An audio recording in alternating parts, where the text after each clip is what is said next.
Welcome, everyone, to another episode of the Ship Safely podcast. I'm your host, Sebastian, and today we have a very special guest. We're joined by the one and only Sam Saluja, who's the founder and CEO of Guardrail, a real time on chain detection and response platform, which is protecting over 20 billion worth of crypto assets across more than 25 blockchains. Before launching Guardrail, Sam was part of LinkedIn's anti abuse and incident response team, and he also led machine learning research at UC Berkeley's computer science labs and also taught computer security at Berkeley. His background spans behavior based defense systems, security tooling at scale, and the intersection of crypto and AI safety. So, with all that, he's created this incredible platform, which is DeFi native, and it's Guardrail security stack. Sam, it's great to have you on. Thank you, Seb. It's really excited to be part of this initiative, especially kicking off the new year with this episode. So, Happy New Year to all of your listeners. Excited Thank you. to be talking about something that I think about 24/7, blockchain security. And as a security person, so used to being in the shadows. So, it's great to be out here and talk about something that is pretty important for the space to know about. Most definitely. To kick things off, there's a question I ask all of our guests, and that is, what do you want people to take away from this conversation, and why should they stay and listen? Yeah, well, stick around because the blockchain security space moves very quickly. And what I'm hoping we go over today is lessons from building in the space for over 4 years. Um, 4 years ago, when I first started, the company first started Guardrail, Ethereum transactions used to cost $80 to $100. There was predominantly one or maybe two networks coming up, and the blockchain trilemma, so security, performance, decentralization, like was pretty much a pipe dream. We've come a long way in 4 years, and what I'm hoping we'll talk about today is some of those lessons of building and securing teams like Pendle, LiFi, Chainlink, Brain, and seeing their journey from their first contracts going live to them becoming blue chips into space. Awesome. That sounds really exciting. So yeah, let's just do that. Let's rewind a little bit and talk about how you got here. It would be great if you could share your story. Sure. Yeah. I mean, I'd love to. I have many different stories. Let's say that, but I would say the one that's probably most relevant is I've been very, very passionate about cybersecurity from a very young age, all the way back to being 12, 13 years old. I remember trying to understand how the home router worked, what a port was. So growing up in a household where both my parents were in cybersecurity, it was always something that I would hear the buzzwords around in my own house, and started with at that age I was learning about just networking and how the internet worked. When I went to college, I worked at a company as a backend cybersecurity engineer, and by the time I was graduating college, I was interested in the principles of security. So things like security by obscurity, depth first, things like that. So I was very fascinated by the psychology and then the technology behind cybersecurity. The part that felt very real was incident response, because that's usually the case where somebody tried something and things have already gone wrong. So it's kind of on you in that situation to very quickly, under pressure, figure out what happened, reverse engineer, find the root cause, fix the root cause, remediate the damage. So it felt very high stakes. And that was an area that I didn't get a chance to do too much of early on in my security career. But right out of college, I joined an incident response team, did more than 215 plus security incidents. So really, really enjoyed that as like the most recent thing that I was doing. And with Guardrail, had the chance to go one level further and not just be an incident responder, but actually build tools for incident response. And now I get to kind of be in the driver's seat and build them. So it's been a pretty roller coaster journey. The common theme has been cybersecurity and change, I would say. Got it. Well, that's pretty exciting. And when do you think you had that moment where you said, we need a guardrail for DeFi? We need something like you were doing in the Web 2 space in Web 3? Yeah, I mean, I can tell you what went through my mind kind of first starting Guardrail, right? And actually the phrase that you just said, like we need Guardrail for DeFi, um, it just brought me back because I actually remember I had a conversation with a team that I was advising, and I was talking to their CTO, and they were actually describing the experience they had working with a code review firm at the time. And they said that the code review firm would wait until the engagement letter was signed and certain engagement was set before they would disclose certain security issues. And specifically, they told me, like, I really wish I had guardrails and not gatekeepers. I don't want somebody who's waiting until something happens to come and help me. I just want guardrails so that I can keep building and shipping and launch the next thing with security. And I like that phrase so much. That was actually on our website when we first launched, was you want guardrails, not gatekeepers. So it really came from trying to help out friends and other builders in the space that, were trying to launch really innovative DeFi, but felt like either it was regulation reasons that they were getting stuck, or just not having good on-chain tooling to protect them in case they were getting targeted by attackers. So to help those teams is when I initially decided to start Guardrail. And then when I did actually jump into like starting to build, I realized that the initial design partners we had a lending protocol building on one chain, an options and perps protocol building on a different chain, and then a bridge that was working on multiple different chains. And each one was building a totally different smart contract with a totally different user interface, totally different set of customers and parameters. But I just realized there was so much shared components because it's all using the same shared block space at the end of the day. So each person would have a tactic to differentiate themselves from the other bridge or from the other lending protocols, right? Like everyone's got a slightly different design, but at the end of the day, you're looking for very similar things, right? There's liquidations in one case, there's different DEX or options behaviors in the other case, but everyone's using oracles, everyone's writing to the same chains, and there's very similar dependencies on price across all of them. So that's kind of when the light bulb moment happened for me. Was like with Guardrail, can we build something that has 80% of the common elements that everyone's touching, and can we protect everybody with one kind of common infrastructure? And then as a team, we can forward deploy and customize for each use case, for each network. So kind of doing the 80-20 of common versus customized and then getting that network effects. And that's kind of what we ended up building. Yep, definitely. And to sort of double click on that, people put guardrail and maybe other solutions into a monitoring bucket, but you guys are intentionally calling it a detection and response platform or system, right? Why is that distinction important for you? Yeah, this is a real hot take, if I'm being honest. I've tried really hard from day one to build the company into a like detection and response, an AI first company, right?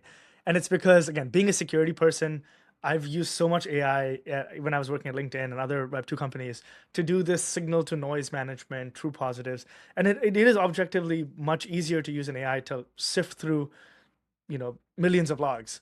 But the challenge is some of these things can be very buzzwordy, right? Like when we launched with the AI, everyone thought we were an LLM wrapper, but we were actually doing machine learning on blockchain data. So it's a constant challenge, right? Detection and response specifically is the Web 2 term for it. I don't think I invented it. I think I just borrowed it from Web 2. And in general, when I'm talking to infrastructure people, they like the term monitoring. So for them, they're used to things like Grafana and AWS, which has a monitoring stack. So when we're talking to infrastructure people, you're going to hear monitoring.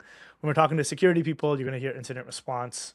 Um, and I think in there is something that crypto people in general can take a lesson from is I think we get really into terminology. Like I remember there was a phase in 2021 where everyone was deciding, is it called on chain or on hyphen chain?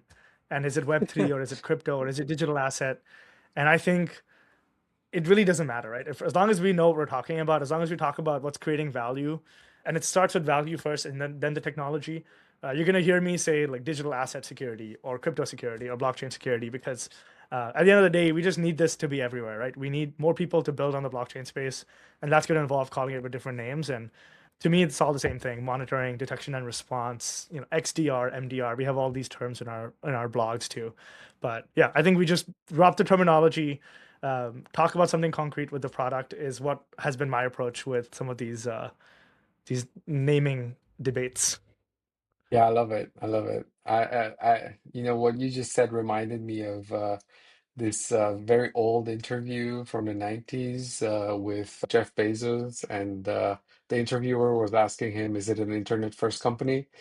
Sort of felt that sort of vibe in your answer, in the sense that you were talking about value and not about the terminology. So jumping on to like something I think you touched upon briefly, I feel like there might be, misconceptions, or like one often encountered misconception about real-time security. Um, what is one that you wish more founders would understand?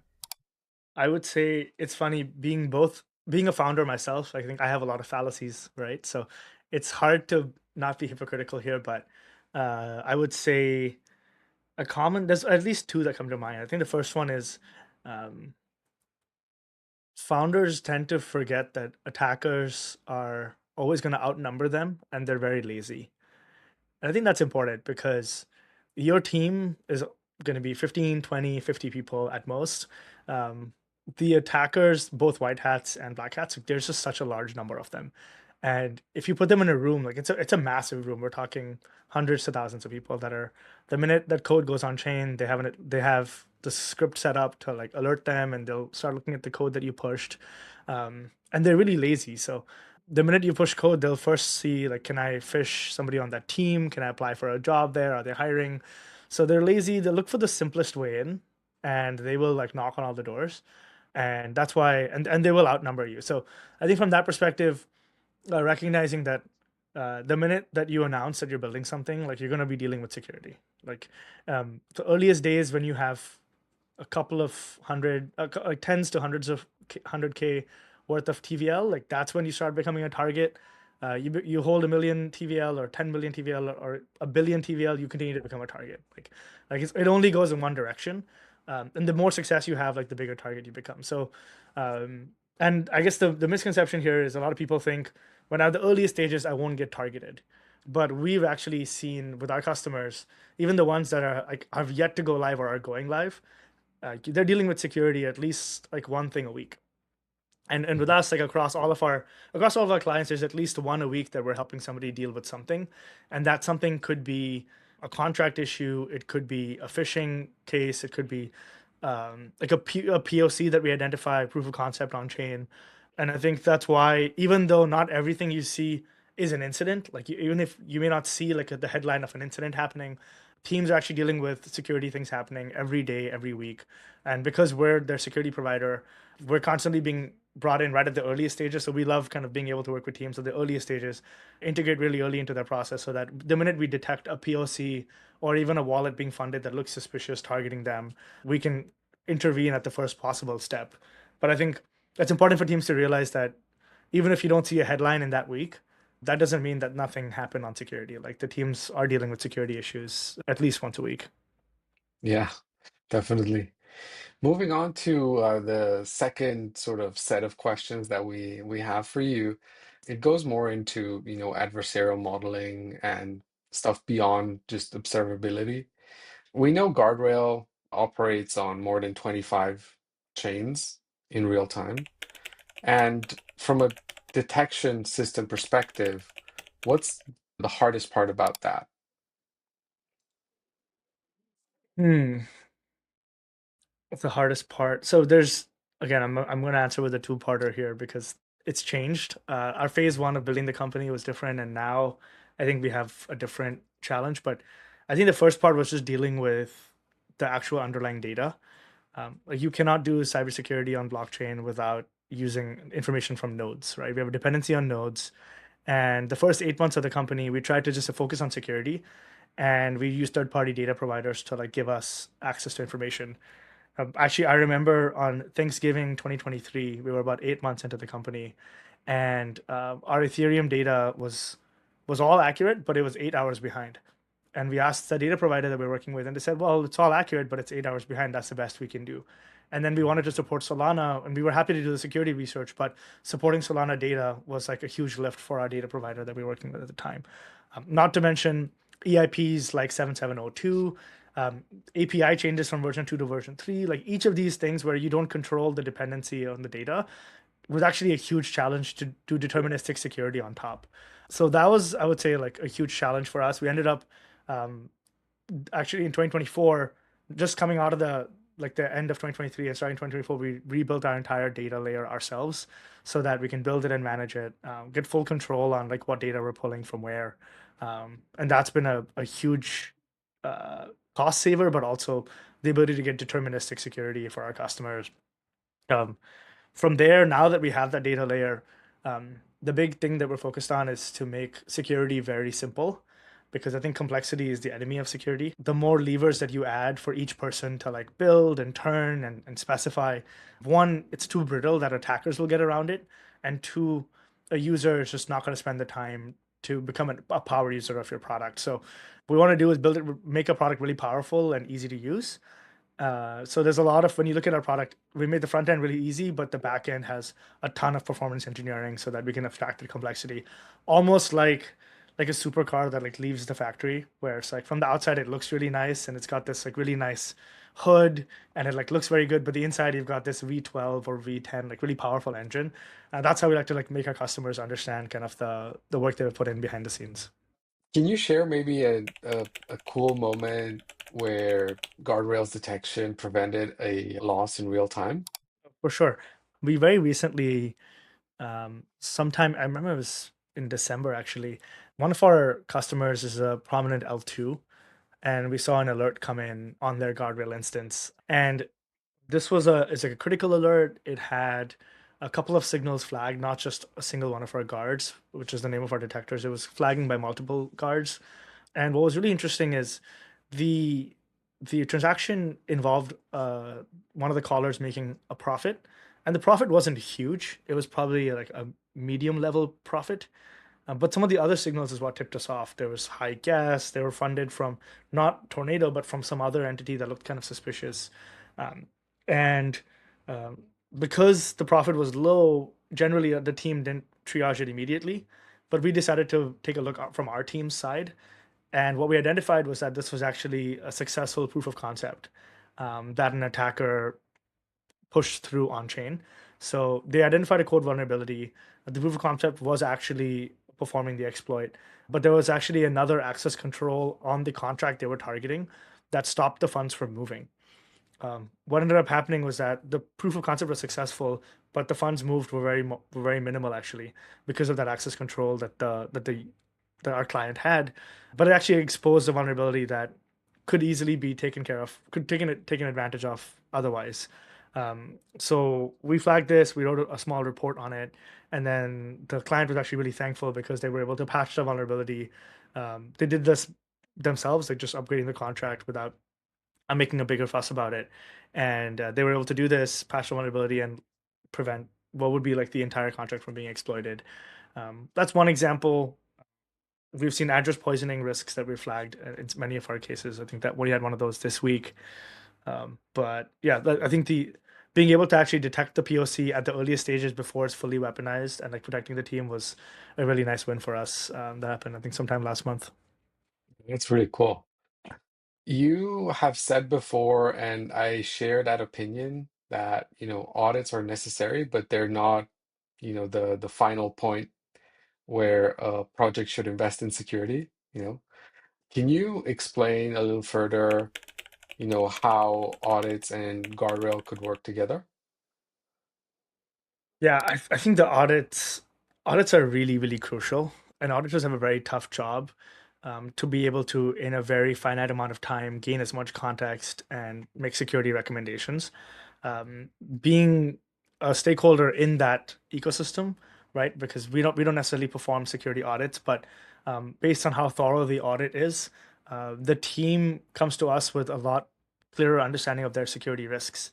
And there, it makes it much easier for us to partner with them and even partner with an auditor on maximizing that context, right? Because if the auditor spent the time to learn everything about a project, if they don't see that project again for 12 months, that context is wasted. Like any good AI, it would be amazing if we could actually work together with them, make use of that context, and give the auditor a way to stay in touch with the protocol after the audit, but then also convert their recommendations and their findings into monitoring rules, guards on Guardrail. So that's kind of the ideal way to partner up. And this was a thesis we had maybe about a year and a half ago. It's been really nice to see auditors specialize in their craft and then start to collaborate with us in this way. I think, Adevar is a good example. We love to work with Adevar in this capacity, but I think similar to that, anybody who's doing security assurance or security reviews, monitoring can take advantage of those and make them into 24/7 checks and systems and invariants. So, yeah, we love partnering up with the team, and I do believe it is a incentive aligned business that we're in. When the auditor is happy with their business and their client, then we're happy with our business and our client. And at the end of the day, security gets like upgraded the more like everyone's in sync and aligned. So 100%. Yeah.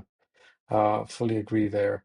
Moving on to something which is more about, AI safety and what's coming. We see a lot of talk about agentic systems operating on chain, having access to wallets, trading bots, and all that stuff. What are you watching closely when people talk about this? my God, this is a really juicy topic.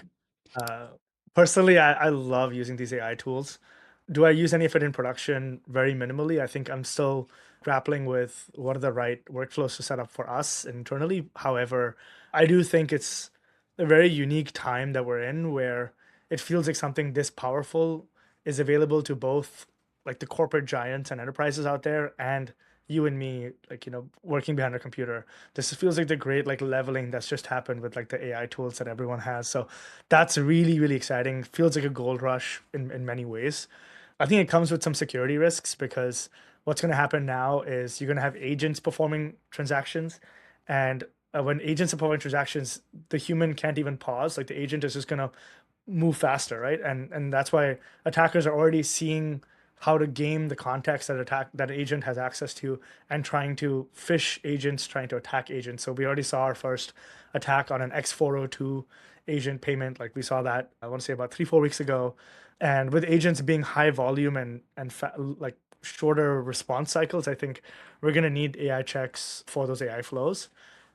We do have a couple that are in development with a few teams that I would say like are working in that agentic payment space. Honestly, again, it's like we're learning every few weeks. We're learning, and our customers are learning, and we're upgrading. But yeah, I think it's just getting started. Yeah, yeah, definitely. That's some exciting times we have ahead of us. What would be your advice for people, choosing between different security tools? What questions should they be asking? Mm, I would say security tools when you're picking and choosing. I would say first of all, like anything in our space, trust but verify everything. That's really important because people can come up with like vanity metrics, and at the end of the day, if you can't explain your security, then you know I think I saw a good quote, which is like, if you don't take security seriously, your attackers will. And I kind of think the same thing with like choosing a vendor. It's like if you and your vendor can't ask each other tough questions and like explain what your security is doing, it's going to be hard to explain it during a postmortem, right? Where something has gone wrong. So I think trust but verify, keep it really simple, and actually like test out the product so that you can explain it to your team, explain it to your leadership, explain it to your users, like what the checks are doing. And when you do peel the covers, if something seems like too good to be true, it probably is. Um, I think like everything in a space, when the yield is too high, or if you can't see whether funds are like they're not there. So I think like anything, if it's if it sounds too good to be true, it probably is, even for like a security vendor making promises. Yeah, There's no free lunch, right? Um, yeah. so that sort of concludes, our long form questions. We now have the rapid fire closeout. where I would kindly ask if you could keep your answers to one word or one sentence. What do you think is one of the most overhyped risks in crypto security right now? I'd say like smart contract risks. Uh, yeah, like solidity risks because of how good like AI tooling is getting. Yep. What about an underhyped but real threat that you think people are underestimating or like just sleeping on? Yeah. Uh, MCP risk and third party library risk. Um, Everyone's downloading a lot of plugins right now. It's really easy to sneak a backdoor into any of them. Yeah, most definitely. And what's the next chain that Guardrail will be launching on, if you could share that? Yeah. So uh, exclusive. I mean, very excited that we're actually launching on Solana.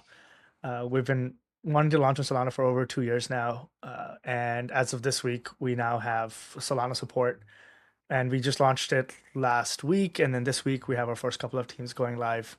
Um, we did a very stealthy launch at Breakpoint, and it's just been growing very very quickly for us since then. Awesome. Very exciting. So this next question comes from one of our previous guests, and it is about Solana. What do you think is one thing about Solana which looks wrong on paper, but actually works surprisingly well in practice? Okay, so I'm definitely not a Solana expert yet. I'd love to have a bit more time to think about this one, but the one that I remember very distinctly is a Solana has, I think it's called a Solana account model, and that's a little bit different from the EVM state model that we've seen there. The account model comes with some quirks, but I just remember it like removes reentrancy. It has certain kind of locks. So yeah, Solana account model. I think it's surprisingly well in practice. It's We've seen Solana be a lot more secure right now. Awesome. And would you please leave a question for our next guest? Okay, so for the next guest, I would love to know what is one thing that you've shipped recently that you're proud of that maybe most people don't know about? Surprise announcement. Thank you so much, Sam. Thanks for being on. Could you please tell our viewers where they could find you, where they could learn more about you and Guardrail? Absolutely. Thanks so much, Seb. Really, really enjoyed sitting down and having this conversation. Yeah, if you want to learn more about Guardrail, go to visit Guardrail, one word, guardrail.ai. That's our website. You can also find on there some free educational material on what to monitor for, what risks look like on chain. Also, check out our Twitter and our LinkedIn pages just to stay up to date with what we're shipping. Thanks so much, Sam. Thanks, Seb. Thank Have a nice you. day. Thank you, you too.